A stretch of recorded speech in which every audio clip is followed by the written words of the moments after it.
പരിശുദ്ധ പരമദിവ്യകാരുണ്യത്തിന് ആരാധനയും സ്തുതിയും പുകഴ്ചയും പരിശുദ്ധ പരമദിവ്യകാരുണ്യത്തിന് അപ്പോസ്തലന്മാരെ ഈ രണ്ട് പേരായിട്ട് വിടുമ്പോൾ ഈശോ കൊടുക്കുന്ന നിർദ്ദേശമാണത്. പോകുന്ന വഴിക്ക് നിങ്ങൾ ആരെയും അഭിവാദനം ചെയ്യേണ്ടതെന്ന് വെച്ച് കഴിഞ്ഞാൽ ഇങ്ങനെ ഇളിച്ച് കാണിക്കരുതെന്ന് വെച്ചാൽ ആൾക്കാരുമായിട്ട് ആവശ്യമില്ലാതെ കോംപ്രമൈസ് വെക്കരുതെന്ന്. കാരണം ദൈവം നമ്മുടെ കൂടെ നിൽക്കുമ്പോൾ കണ്ട വായി നോക്കിയുള്ളതായിട്ട് നമുക്ക് കോംപ്രമൈസിൻ്റെ ആവശ്യമില്ല. അതാണ് അത് ഭയങ്കര. അതായത് നമ്മളൊരു മാനുഷ്യമായ കാര്യങ്ങൾക്ക് പോകുകയല്ല, ഒരു ദൈവികമായ കാര്യങ്ങൾക്ക് പോവുകയാണ്. ദൈവമാണ് നമ്മുടെ കൂടെ ഉള്ളത്. അതിപ്പോൾ നിങ്ങൾ രജിസ്ട്രേഷൻ ഓഫീസിൽ പോയാലും വേറെ ഏത് ഓഫീസിൽ പോയാലും ജോമാല കയ്യിലെടുക്കും. പക്ഷേ നമ്മളെന്ത് ചെയ്യും? പറയണത് എന്താണ്? അനുമര്യ പറയണത് എന്താണ്? ഞാൻ ഇൻ്റർവ്യൂ ഓഫീസ് വരെ ആരോട് സംസാരിച്ചില്ല. എന്താ കാര്യം? എൻ്റെ കൂടെ കർത്താവുണ്ട്, അമ്മയുടെ കൂടെയാണ് യാത്ര ചെയ്യണത്. അപ്പോൾ അങ്ങോട്ടും ഇങ്ങോട്ടും വായിട്ട് നോക്കി നടക്കാൻ പറ്റത്തില്ല. അച്ചടക്കം, ആധ്യാത്മിക അച്ചടക്കമാണ്. അതായത് ഇവരൊക്കെ നിങ്ങളെ ഓരോ സാക്ഷ്യം പറയുമ്പോഴും ഇവ ഈ പുഷ്പം പോലെയാണ് ഇവിടെ കയറിപ്പോണത്. ഇപ്പോൾ ഫെബ്രുവരി 18 ആൾ കയറിപ്പോകുന്നുണ്ട്. അപ്പോൾ ഇൻ്റർവ്യൂ ഒക്കെ ഇങ്ങനെ പെട്ടെന്നാണ് നടക്കുന്നത്. എല്ലാ വിഷയങ്ങൾക്കും പണ്ട് തോറ്റ സാധനമാണ്. 3 പ്രാവശ്യം തോറ്റതാണ്. 3 പ്രാവശ്യം തോറ്റപ്പോൾ അനുവിന് മനസ്സിലായി അവളുടെ കപ്പാസിറ്റി അത്രയേ ഉള്ളൂ. 3 പ്രാവശ്യം തോറ്റു. അപ്പോൾ ഇനിയും 4-ാം പ്രാവശ്യം തോക്കാതിരിക്കാൻ വേണ്ടിയാണ് ഉടമ്പടി എടുത്തിരിക്കുന്നത്. ഉടമ്പടി എടുത്തതിന് ശേഷം ആ വ്യക്തിയിലുണ്ടാകുന്ന മാറ്റമാണ് വിഷയം. വ്യക്തി ആകപ്പാടെ അങ്ങ് ദൈവത്തെ നിറഞ്ഞ് ദൈവത്തിൻ്റെ ഓഫറിംഗ് ആണല്ലോ. അതായത് നമ്മളെപ്പോഴും നമ്മൾ ശ്രദ്ധിക്കേണ്ട ഇതാണ്, കുറേ വാഗ്ദാനങ്ങളുണ്ട്. ദൈവം ഉടമ്പടി സ്ഥാപിച്ചപ്പോൾ എന്നോട് ഉടമ്പടി ചെയ്യുന്നവൻ്റെ കൂടെ ഞാൻ വരും. 13:14. എന്തെന്നാൽ ഞാൻ നിങ്ങളുടെ അടുത്തേക്ക് വരികയും ഞാൻ നിങ്ങളെ അനുഗ്രഹിക്കുകയും ചെയ്യും. ഇതാണ് സംഭവം. അപ്പോൾ ഉടമ്പടി എടുക്കുമ്പോൾ അതാണ് ഇവിടെ ആൾക്കാർ സഞ്ചാരി മാതാവെന്നൊക്കെ പറഞ്ഞത്. എന്താണ്? സഞ്ചരിച്ച് എത്തുന്ന അമ്മയാണ്. സഞ്ചരിച്ചെത്തും. ഓരോ വിഷയത്തിനും ആ വിഷയത്തിൻ്റെ സ്പോട്ടിലേക്ക് അമ്മ വരും.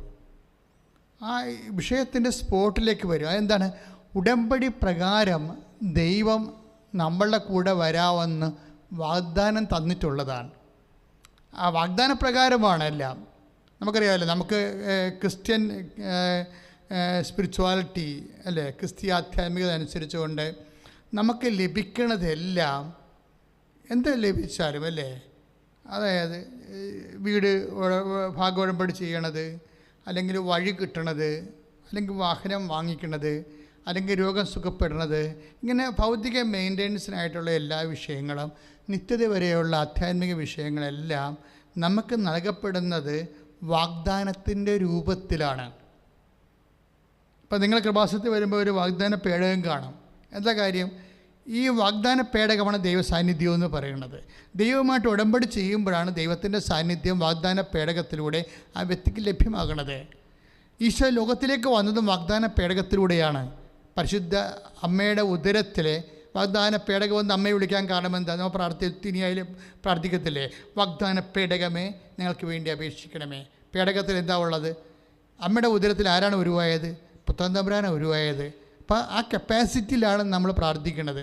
അപ്പോൾ ഉടമ്പടി എടുത്തു കഴിയുമ്പോൾ ദൈവമായിട്ട് വാഗ്ദാനങ്ങൾക്ക് നമ്മൾ യോഗ്യരാകും. കാര്യം ഒരു വ്യക്തിയെ ദൈവത്തിൻ്റെ വാഗ്ദാനങ്ങൾക്ക് യോഗ്യമാക്കുന്നത് കവനൻ്റ് മാത്രമാണ്, വേറെ ഒന്നുമല്ല.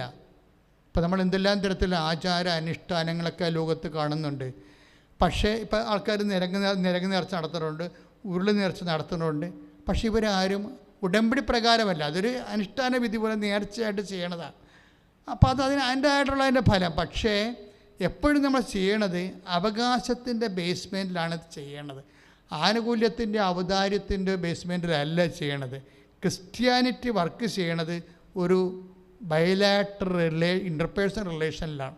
ദൈവമായിട്ടുള്ള ബന്ധമാണ്. ദൈവമായിട്ട് ബന്ധം വരുമ്പോൾ എന്ത് പറ്റും? ദൈവത്തിനെ പോലെ തന്നെ ഇത് ലൈറ്റ്നിങ് സ്പീഡിലേക്ക് ഇത് കൺവേർട്ട് ചെയ്യും.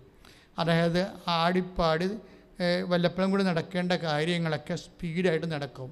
ഇപ്പം നമുക്കൊരു ശത്രുത ഉണ്ടെന്ന് വിചാരിച്ചോ, ഒരു വ്യക്തി അയൽവാസി നമുക്ക് ശത്രുതയാണ് എപ്പോഴും നമ്മളോട് കാണിക്കുന്നത്. ഒരു കാര്യം വേണ്ട, നമ്മളത്തൊരു ഉയർന്ന നമ്മുടെ കുഞ്ഞുങ്ങളൊക്കെ രക്ഷപ്പെട്ട് കഴിയുമ്പോൾ മറ്റുള്ളവർ മോന്തൊക്കെ തെളിയാത്ത ഒരവസ്ഥ വരും.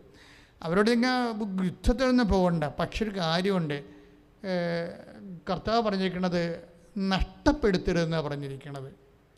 ശത്രുവിനെ നിങ്ങൾ നേടണമെന്നാണ് പറഞ്ഞിരിക്കുന്നത്. നഷ്ടപ്പെടുത്തുന്നതിന് ആർക്കും സാധിക്കും അല്ലേ? ഒരാളെ നഷ്ടപ്പെടുത്താൻ ആർക്കും സാധിക്കും. ഈശോ എന്താ പറയണത്? അങ്ങനെ ചെയ്താൽ നിങ്ങളുടെ ശത്രുവിനെ നിങ്ങൾ നേടും. ഈശോ ഉദ്ദേശിക്കുന്നത് എന്താണ്? ആ ശത്രുവിനായിക്കഴിഞ്ഞാൽ, അപ്പം ശത്രു എന്ന് പറയുമ്പോൾ സ്വാഭാവികമായിട്ട് വിദ്വേഷം ഉണ്ടാകും, വേര് വളർന്നുണ്ടാകും, അശുദ്ധമായ വ്യക്തിയാകും അല്ലേ? അങ്ങനെ കുറേ സംഭവങ്ങൾ ശത്രുതയിലുണ്ട്.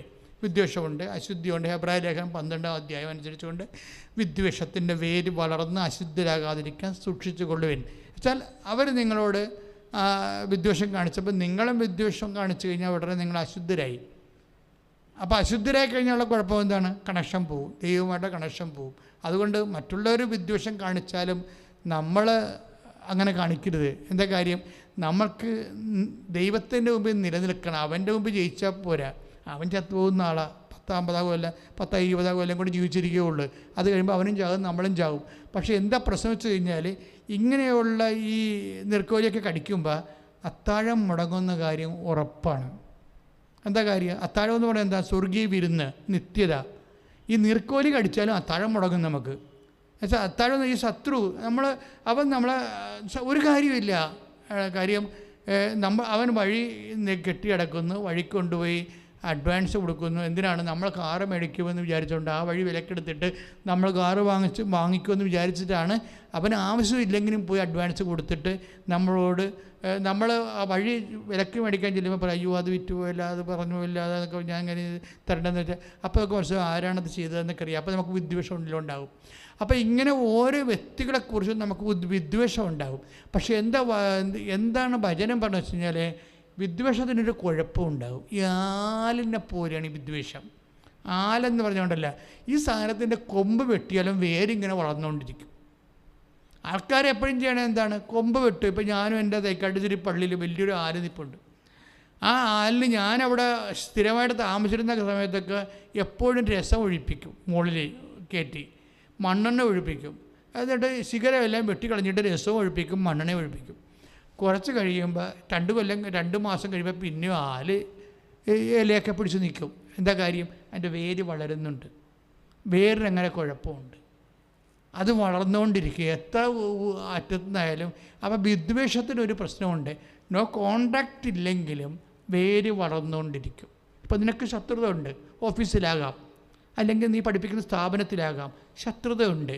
ശത്രുത ഉണ്ടാകുമ്പോൾ എപ്പോഴും നീ മനസ്സിലുണ്ടാകണം, ഈശോ പറഞ്ഞിരിക്കുന്നത് അവൻ പറയണ പോലെയല്ല നമ്മൾ ജീവിക്കേണ്ടത്. അതിലെ ഉടമ്പടി. അപ്പോൾ ഈശോ പറഞ്ഞിരിക്കുന്നത് ഇവനെ നേടണമെന്നാണ് പറയുന്നത്. ഇവനെ നഷ്ടപ്പെടുത്തരുത്. എനിക്കും നഷ്ടപ്പെടരുത്, ഈശോയ്ക്കും നഷ്ടപ്പെടരുത്. അതാണ് വിഷയം. കാര്യം നമുക്ക് നഷ്ടപ്പെടുത്താനാണെങ്കിൽ ഈസിയാണ്. ഇവൻ എന്തെങ്കിലും നമ്പർ കാണിച്ചു കഴിഞ്ഞാൽ കൊണ്ടുവരേണ്ട ഒരു കേസ് കൊടുത്താൽ മതി. കേസ് എന്ന് പറയുമ്പോൾ അറിയാമല്ല, മിക്കവാറും കള്ളക്കേസായിരിക്കും. നമ്മളിവനെ നോക്കി എന്നൊക്കെ പറഞ്ഞാൽ നമ്മൾ കൊടുക്കുക, അല്ലെങ്കിൽ തല്ലാൻ പോയി, അല്ലെങ്കിൽ ഇങ്ങനെ നമ്മൾ ഓരോ കാര്യം പറഞ്ഞ് കേസ് കൊടുക്കണം. പോലീസ് പറയും ഇതൊന്നും നിലനിൽക്കത്തില്ല. ഒരു 10-12 ദിവസമെങ്കിലും ഇവന് റിമാൻഡിൽ കളയണമെന്നുണ്ടെങ്കിൽ വ്യത്യസ്തമായ ക്ലോസുകൾ അതിനകത്ത് ഇടണം. അതനുസരിച്ച് ഇടാൻ പറയും. അപ്പോൾ നമ്മൾ എന്ത് ചെയ്യും? എന്നാൽ സാറേ ഇടാൻ പറയും. അപ്പോഴേ ഇവനെ ഒന്ന് വിളിച്ച് വരട്ടണമെന്നുണ്ടെങ്കിൽ ക്ലോസ് ചേർക്കണം. ക്ലോസ് ചെയ്യുമ്പോൾ അവൻ ചെയ്യാത്ത കാര്യങ്ങളൊക്കെ നമ്മൾ എഴുതി വെക്കേണ്ടി വരും. അപ്പോൾ ആരശുദ്ധനായി? നമ്മൾ അശുദ്ധനായി. കാര്യം പോലീസിൽ ചെന്ന് കഴിഞ്ഞാൽ ഉടനെ പോലീസിന് ചില കേസ് നിലനിൽക്കത്തില്ല. എസ് എടുത്ത് കൊണ്ടേ കേസ് കൊടുക്കണ്ടേ. അപ്പോൾ ഇതെന്നെ വാ എന്ന് പറയും, പോലീസിന് ഏഡിനോടൊക്കെ പറഞ്ഞു കളയും. അപ്പോൾ എന്താ പറയുക, ഏഡിന് പറ്റുന്ന രീതിയിലേക്ക് ഇല്ലാത്ത കാര്യങ്ങൾ ഉണ്ടാക്കി നിയമത്തിൽ അകത്ത് പോണ രീതിയിൽ പറഞ്ഞു കൊടുക്കും. അപ്പോൾ നുണ പറയുന്നതോടുകൂടി നമ്മൾ അവിടെ നുണ പറയേണ്ടി വരും. പക്ഷേ അപ്പം നുണ പറഞ്ഞു ഒപ്പിടും. അപ്പോൾ ഇപ്പം ഇത്രയും നാളും നമ്മൾ നേടിയത് ഇത് വളരെ, അതായത് ദൈവമായിട്ടുള്ള യാത്ര വളരെ ശ്രദ്ധയോടെ ചെയ്യേണ്ട ഒരു വിഷയമാണ്. കാര്യം നമ്മളോട് പറഞ്ഞിരിക്കുന്നത് ശത്രുവിനെ അങ്ങനെ ചെയ്താൽ നിങ്ങളുടെ ശത്രുവിനെ നിങ്ങളെ നേടി. ഉദാഹരണത്തിന് ഈശോ എന്താണ്, നിൻ്റെ ഇടത് കരണത്തടിക്കുന്നതിന് വലത് കരണം കൂടി കാണിച്ചു കൊടുക്കാൻ പറയും. അത് കാണിച്ചു കൊടുക്കാൻ പറയുന്നത് നമ്മളോടൊക്കെ ഒരെണ്ണം കൊണ്ട് ചെല്ലണമെന്നല്ല എൻ്റെ അർത്ഥം. എന്ന് വെച്ചാൽ അവനോട് തിരിച്ച് ആക്രമിച്ച് ആക്രമത്തിൻ്റെ രീതിയിലേക്ക് പോയി കഴിയുമ്പോൾ സ്വാഭാവികമായിട്ടും അതിൻ്റേതായിട്ടുള്ള രീതികളുണ്ടാകും. നമ്മളത് ജയിക്കുകയും ചെയ്യും, കോടതിയിലും ജയിക്കും. എത്ര പേരാണ് ശിക്ഷിക്കപ്പെടുന്നത്? പക്ഷേ ആളെ നമുക്ക് നഷ്ടപ്പെടും. നീ ക്രിസ്ത്യാനിയായിട്ട് പിന്നെ ഇങ്ങനെ നടന്നിട്ട് കാര്യമൊന്നുമില്ല. ദൈവം എന്താ കാര്യം? കർത്താവ് അവസാനം വരെ നേടാൻ നോക്കിയ ആളാണ്. അവസാനം വരെ ശത്രുവിനെ അവസാനം വരെ നേടാൻ നോക്കിയതാണ്. കാര്യം ഈ ഒടുക്കത്തത്താഴത്തിന് ഈശോ അപ്പം എടുത്തിട്ട് കുർബാന സ്ഥാപിക്കണതിന് മുമ്പ് അപ്പം ജൂഡാസിന് കൊടുത്തിട്ട് പറയും, നീ ചെയ്യാനുള്ളത് വേഗം ചെയ്യാൻ പറയും. എന്ന് വെച്ചാൽ ഈശോയ്ക്കറിയാം ഒറ്റിക്കൊടുക്കാൻ വേണ്ടി ആൾ റെഡിയായിട്ടിരിക്കണം, ഇവിടുന്ന് പോകാനിരിക്കണമെന്ന് പറയും. പക്ഷെ ആ ചെയ്യാൻ അത് ഈശോ ഒരു പരിഭവമായിട്ടോ അല്ലെങ്കിൽ നിരാശയായിട്ടോ അല്ലെങ്കിൽ ദേഷ്യമായിട്ടോ ഒന്നുമല്ല പറയണത്. വളരെ നല്ല മോഡി ലാംഗ്വേജിലാണ് പറയണത്, നീ ചെയ്യാനുള്ളത് വേഗം ചെയ്യാൻ. നമ്മളത് വായിക്കണത് കുളമാക്കിയാണെന്നേ ഉള്ളൂ. മോന്ത അർപ്പിച്ചാൽ നമ്മൾ വായിക്കണം, നീ ചെയ്യാനുള്ള വേഗം ചെയ്യാൻ കർത്താവ് പറഞ്ഞത് വളരെ എന്താണെന്ന് വെച്ചാൽ, കർത്താവ് അങ്ങനെ വളരെ നേക്കായിട്ട് പറഞ്ഞിട്ടുണ്ടെങ്കിൽ പത്രോസിന് കാര്യം പിടികിട്ടും. പത്രോസിന് എങ്ങാനും കാര്യം പിടിയിട്ട് പത്രോസ് അവിടെയിട്ട് അടിക്ക് വരാം. അത് കാരണം യൂദാസിനെ രക്ഷിക്കുക എന്ന ഉദ്ദേശത്തിൽ പത്രോസ് വിചാരിച്ചു ഈ പെസഹയ്ക്ക് ആവശ്യമായ എന്തോ വാങ്ങിക്കാൻ വേണ്ടി കാശ് കൊടുക്കുകയാണ്, അനുവാദം കൊടുക്കുകയാണെന്ന്. അപ്പം രക്ഷപ്പെട്ടതാണ്. അത് വെച്ചാൽ അവസാനം വരെ യൂദാസ് നേടാൻ വേണ്ടി നോക്കുകയാണ്. നേടാൻ വേണ്ടി നോക്കിയതുകൊണ്ടാണ് യൂദാസിന് സങ്കടം കയറി ആത്മഹത്യ ചെയ്തത്. ആത്മഹത്യ ചെയ്യേണ്ട കാര്യമില്ല, ഞാൻ വെയിറ്റ് ചെയ്താൽ മതിയായിരുന്നു. അതായത് യൂദാസിനെ സംബന്ധിച്ചിടത്തോളം ഒരു 72 മണിക്കൂർ എൻ്റെ ഒരു മിസ്സിങ്ങാണ് സംഭവിച്ചിരിക്കുന്നത്. 72 മണിക്കൂർ കൂടി അവൻ മരിക്കാതെ നിന്നിരുന്നെങ്കിൽ ഈ തോമാശ്രീയാനെ വിളിച്ചതുപോലെ അവനെ വിളിച്ചേനെ ഈശോ. കാര്യം അത് ഈശോയാണ്. ഈശോക്ക് അങ്ങനെ ചെയ്യാൻ പറ്റത്തുള്ളൂ. അതുകൊണ്ടാണ് ഈശോ എൻ്റെ മക്കളെ ഉടമ്പടി ചെയ്യുമ്പോൾ നിങ്ങൾ ഈ ലെവലിലോട്ട് വരണം. എന്താ പിന്നെ ഒരു കാര്യമുണ്ട്, നിങ്ങൾ ഈശോ നേരത്തെ പറഞ്ഞിട്ടുള്ളൊരു കാര്യമുണ്ട്. എന്താണ്? ഞങ്ങളെ പ്രലോഭനത്തിൽ ഉൾപ്പെടുത്തരുതേ എന്ന് വെച്ചാൽ എന്താ പ്രശ്നം അറിയാമോ? വയ്യാവേലിക്ക് ചെന്ന് വള്ളിക്കെട്ടിനൊക്കെ തലവെച്ച് കൊടുത്താൽ നമ്മുടെ പെടലിയും ഞെട്ടിക്കൊണ്ട് അവർ പോകും. അങ്ങനെ ഒരു സിറ്റുവേഷൻസ് ഉണ്ടാവരുത് എന്നാണ് ഈശോ പറയണത്. അതായത് നമ്മൾക്ക് നമ്മുടെ ജീവിതത്തിൽ എപ്പോഴും പ്രൊട്ടക്ഷൻ വേണം. ഞാൻ എൻ്റെ പ്രവർത്തകരെ എല്ലാവരെയും പ്രൊട്ടക്റ്റ് ചെയ്യും. രാത്രി പ്രാർത്ഥിക്കാൻ 2 മണിക്ക് രാത്രി പ്രാർത്ഥിക്കുമ്പോഴൊക്കെ എൻ്റെ റൈറ്റ് ഹാൻഡായിട്ടുള്ള എല്ലാ പ്രവർത്തകരും അവരുടെ കുടുംബങ്ങൾ പ്രൊട്ടക്റ്റ് ചെയ്യും, മാതാവിനെ ഏൽപ്പിക്കും. അപ്പോൾ എന്താ അതെന്ന് വെച്ചാൽ അവരുടെ ഒന്നാമത്തിൽ അങ്ങനെയോ എത്രയോ വർഷങ്ങളായിട്ട് നിൽക്കുന്നവരുണ്ട്. അങ്ങനെ നിൽക്കുമ്പോൾ അവരുടെ കൃപ പോയിക്കുക. അവരെല്ലായിടത്തും അവരുടെ വീട്ടിൽ വല്ല പ്രശ്നം ഉണ്ടായി വല്ല അടിപിടിയൊക്കെ ഉണ്ടായിക്കഴിഞ്ഞാൽ അവരതിൻ്റെ അകത്ത് നിന്നിട്ട് തലവെച്ച് കൊടുത്താൽ പിന്നെ അവർക്ക് കോടതിയായി, കേസായി, പിന്നെ രോഗമായി, പിന്നെ അസ്വസ്ഥയായി, കൃപ പോയി, പ്രാർത്ഥന പോയി, എല്ലാം പോലെ. അപ്പോൾ ഇത് എല്ലാം പോയി ചെയ്യും. പക്ഷേ നമ്മളെപ്പോഴും ഓർക്കേണ്ട ഇതാണ്, ഞങ്ങൾ ദിവസവും പള്ളിയിൽ പോകുന്നുണ്ടല്ലോ, കുർബാന സ്വീകരിക്കുന്നുണ്ടല്ലോ എന്ന് വിചാരിച്ചുകൊണ്ട് നമ്മളെന്തോ വലിയ കാര്യങ്ങളൊക്കെ ചെയ്യുന്നുണ്ടെന്ന് പറഞ്ഞുകൊണ്ട് ധാരണയിലിരിക്കരുത്. മറിച്ച് ദൈവമായിട്ടുള്ള എല്ലാ വിഷയങ്ങൾക്കും ഇതുപോലെ person to person each and every subject ഡീലിൽ നിൽക്കണം. ഡീൽ ഓർ നോട്ട് ഡീലാണ്. അതായത് ഡീലിലാണ് നിൽക്കേണ്ടത് എപ്പോഴും. കർത്താവിൻ്റെ അടുത്ത് കർത്താവിൻ്റെ രീതി അനുസരിച്ച് ഇത്രയും നാളെ ഞാൻ കർത്താവിൻ്റെ കൂടെ നടന്നപ്പോൾ എനിക്ക് മനസ്സിലായത്, നമ്മൾ ചോദിക്കുന്നതാണ് കർത്താവിന് എപ്പോഴും നല്ലത്. തന്നുകൊള്ളും. കർത്താവ് നമ്മുടെ കാര്യങ്ങൾക്ക് അറിയാമല്ലോ. അത് ചില പൊട്ടന്മാരെന്ന് വെച്ചാൽ സീറോ ക്രിസ്ത്യൻസ് ഉണ്ട്. സീറോ ക്രിസ്ത്യൻസ് എന്ന് പറയുന്നത് എന്താണ്? കർത്താവിനെക്കുറിച്ച് ഒരു ഗന്ധമില്ലാത്തവർ. അതാണ് സീറോ ലെവലെന്ന് പറയാൻ പറയുന്നതല്ലേ, 0 എന്ന് വെച്ച് കഴിഞ്ഞാൽ കർത്താവിനെക്കുറിച്ചൊരു ഗന്ധവുമില്ലാത്തവർ. പക്ഷെ അങ്ങനെയല്ല ഈ സംഭവം. അതായത് നമ്മൾ എങ്ങനെയൊക്കെ ജീവിച്ചാലും നമുക്ക് ചില സമയത്ത് നമ്മുടെ കയ്യിൽ നിന്ന് വിട്ടുപോയിട്ടുള്ള ഇഷ്യൂസ് ഉണ്ടാകും. പക്ഷേ കയ്യിൽ നിന്ന് വിട്ടുപോയ ഇഷ്യൂസ് ഉണ്ടാകാനല്ല പ്രശ്നം, നമ്മളതിനെ എങ്ങനെയാണ് കൈകാര്യം ചെയ്യുന്നത്, അതാണ് വിഷയം. ഇപ്പം എങ്ങനെയാണ്, ഇപ്പം നിയമത്തിൽ എന്ത് എഴുതിയിരിക്കുന്നു ചോദ്യമില്ലേ? ഒന്ന് സ്തുതിച്ച മക്കളെ. യേശുവേ സ്തോത്രം. ഹല്ലേലൂയ.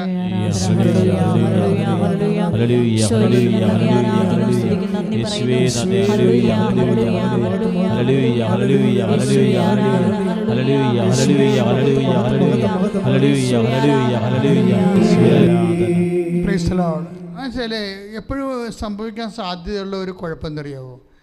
അതായത് നമ്മുടെ ആധ്യാത്മിക വളർച്ചയെ തകർത്ത് കളയുന്ന ഒരു വലിയ കാര്യമുണ്ട്. അതായത് ഇപ്പം നിത്യജീവൻ പ്രാപിക്കാൻ ഞാൻ എന്ത് ചെയ്യണം എന്ന നിയമം ഞാൻ ചോദിക്കുമ്പോൾ ഈശോ എന്നാ പറയണത്? നിയമത്തിൽ എന്ത് എഴുതിയിരിക്കുന്നു? 10:26 ലുക്കാൻ്റെ സുവിശേഷം 10:26. അവൻ ചോദിച്ചു, നിയമത്തിൽ എന്ത് എഴുതിയിരിക്കുന്നു? ദാറ്റ് മീൻസ് വിശുദ്ധ ഗ്രന്ഥത്തിൽ എന്ത് എഴുതിയിരിക്കുന്നു അതല്ല പ്രശ്നം. അവിടെ എന്തെഴുതിയാലും വാട്ട് യു റീഡ്, നീ അത് എന്ത് വായിക്കുന്നു അത് നിൻ്റെ പേഴ്സണൽ വിഷയമാണ്. നിയമത്തിൽ എന്ത് എഴുതിയാലും നീ അതെങ്ങനെയാണ് ആ വചനങ്ങളെ കൈകാര്യം ചെയ്യണത്? ഇതൊരു വല്ലാത്ത ഒരു തലവേദന പിടിച്ച പരിപാടിയാണ്. കാര്യം നമ്മൾ ദൈവവചനത്തിലൊക്കെ എന്തെല്ലാം ഉണ്ടെന്നൊക്കെ നമുക്കറിയാം. പക്ഷേ നമുക്കൊരു ഇഷ്യൂ ഉണ്ടായി കഴിയുമ്പോൾ നമ്മളത് എങ്ങനെയാണ് കൈകാര്യം ചെയ്യണത്? ഇപ്പോൾ നമുക്കൊരു മൂത്ത കുട്ടിയുണ്ട്, ഇളയ കുട്ടിയുണ്ട് നമുക്ക്, അല്ലേ? അപ്പോൾ ഇളയ കുട്ടിക്ക് കഴിഞ്ഞിട്ട് പിന്നെ നമ്മൾ പ്രസവിച്ചില്ല, പിന്നെ 9 വർഷം കഴിയുമ്പോഴാണ് പ്രഗ്നൻ്റ് ആകണത്. ചിലപ്പോൾ അറിയാതെ ആവും, അവരുദ്ദേശിച്ച് കാണത്തില്ല, പക്ഷെ അവർ പ്രഗ്നൻ്റ് ആവും. ഈ പ്രഗ്നൻ്റ് ആകുന്നതോടുകൂടി ഈ അപ്പൻ്റെയും അമ്മയുടെയും ലക്ഷണം മാറും. എന്താ, മൂത്ത കുട്ടി എന്നാ വിചാരിക്കും? അപ്പോൾ ഇവർ വന്നത് നമുക്ക്, അപ്പോൾ അവർക്ക് തമ്മിലേ അറിയാൻ പാടുള്ളൂ, ഇത് നമുക്ക് കളഞ്ഞേക്കാമെന്ന് പറയും. അപ്പോൾ എന്താ പറയുക? അപ്പോൾ ചിലർ എന്താ വിചാരിക്കണത്? മൂത്ത കുട്ടിയാണ്, ആര് വിചാരിച്ചു എന്നാ കാര്യം, ദൈവത്തിൻ്റെ കുഞ്ഞല്ലേ, നമ്മൾ വളർത്തും, അടിപൊളിയായിട്ട് വളർത്തും, ആ മൂത്തോളെ കൊണ്ട് ഇതിനെ വളർത്തിക്കും നമ്മൾ. അപ്പോൾ ഓരോ വിഷയം ആൾക്കാർ കൈകാര്യം ചെയ്യുന്ന രീതി കണ്ടില്ലേ? അപ്പം നിയമത്തിൽ എന്ത് എഴുതിയിരിക്കുന്നു? ചില ആൾക്കാർ പറയും, നീ അതെങ്ങനെ വായിക്കുന്നു?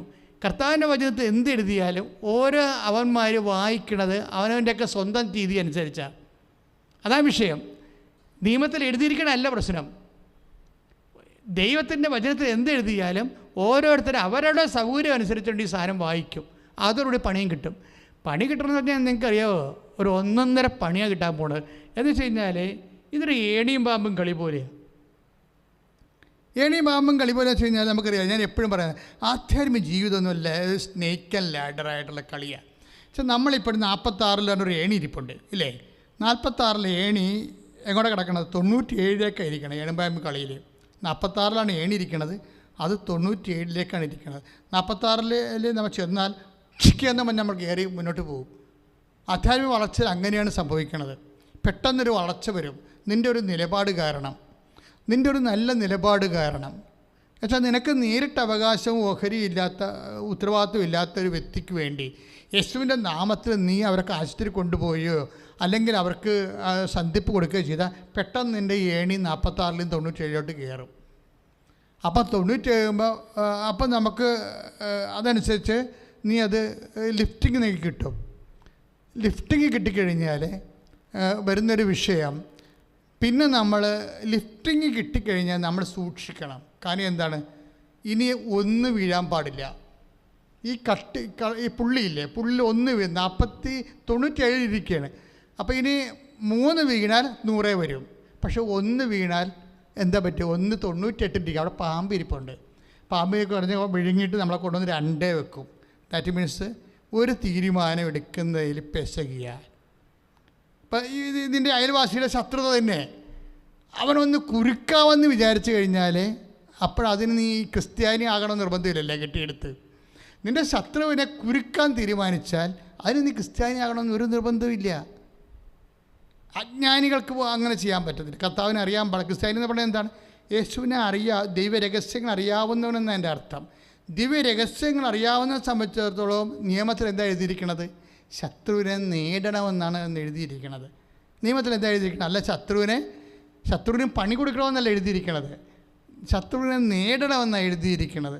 അപ്പോഴാ ഒന്ന് വീണോടുകൂടി നീ നേരെ കറങ്ങിത്തിരിഞ്ഞ് പാമ്പ് നിന്നെ 98 വിഴുങ്ങുന്നു. എടുത്ത തീരുമാനത്തിൻ്റെ ഇതിനകത്ത് വരുന്ന പെശക 98 നേരെ വന്ന് 2 സ്വാഹ, തീർന്ന പരിപാടി.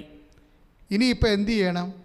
ഇനിയിപ്പോൾ നീ പിടികൊടുത്ത് ദൈവത്തിന്, ഇനിയിപ്പോൾ നീ എളിമപ്പെടണം. കർത്താവ് സാഹചര്യം സമ്മർദ്ദം കൊണ്ടും മനുഷ്യൻ്റെ ഒരു ബലഹീനത കൊണ്ടും മറ്റുള്ളവരുടെ ഉപദേശം കൊണ്ടും, കാര്യം വചനം പറയുന്ന ഏറ്റവും വലിയ സംഭവമാണ് വിജാതിയുടെ ഉപദേശം നീ സ്വീകരിക്കരുതെന്നാണ്.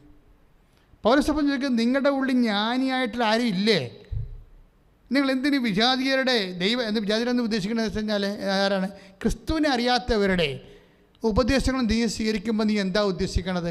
ക്രിസ്തുവിനെ നീ മാറ്റി നിർത്തിക്കൊണ്ടാണ് ഈ വിഷയം കൈകാര്യം ചെയ്യാൻ പോണത്. ക്രിസ്തുവിനെ മാറ്റി നിർത്തിക്കൊണ്ട് പിന്നെ നീ കെട്ടിയെടുത്ത് എന്താ ക്രിസ്ത്യാനി ആയത്? അല്ലെങ്കിൽ ക്രിസ്ത്യാനിയുടെ ജീവിക്കണേ എന്തിനാണ്? ഇതിനുകൊണ്ടാണ് ഈശോ പറഞ്ഞത്, നീ എപ്പോഴും ഇതിനെ ബൈൻഡ് ചെയ്ത് പോകണം. എന്താണ്? പ്രലോഭനത്തിൽ ഉൾപ്പെടുത്തരുത്. പിന്നെ എന്ത് ചെയ്യണം? തിന്മയിൽ നിന്ന് രക്ഷിക്കണമേ.